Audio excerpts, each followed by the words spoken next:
Well, good morning, YouTube world.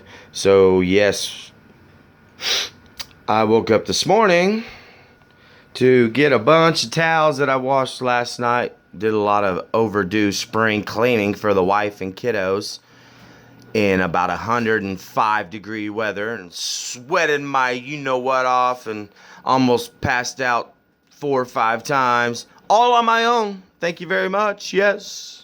But anyway, woke up this morning to get these towels out because I guess no one else wanted to do it. But the dang washer wouldn't start because I was actually going to re-wash them, do it for a second time, right? And the washer would not turn on. Went to hit the power button, right? Nothing. Crickets. Nada. Nathan.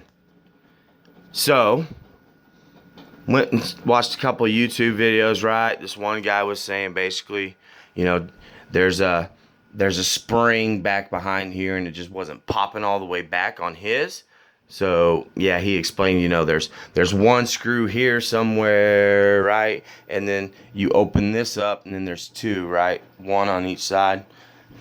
And I was like, that don't seem right, right?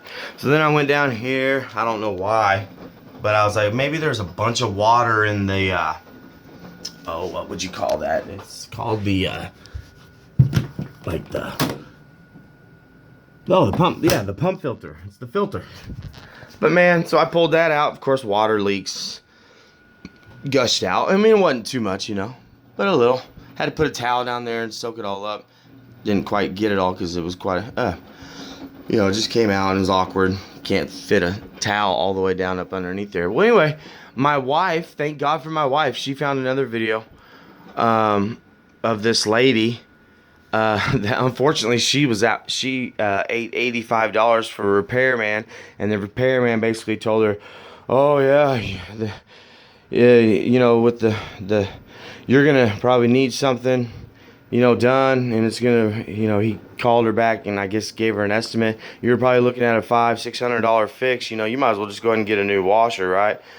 Well, thank God the lady had, well, anyway, basically she had the same issue. Well, she saw a video where you have, and thank God for that video, and thank God that my wife found that video, because that's exactly what was wrong. So if you ever have an issue where your washer is not wanting to turn on, your LG TrueStream, and I'm sure probably all LG products as far as washers go.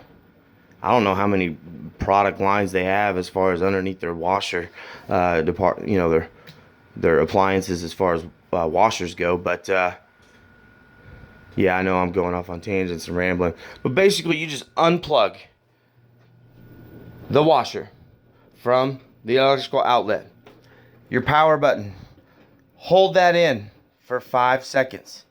I went overboard just like the lady on the video that my wife found for 6 seconds. I held it in for 6 seconds.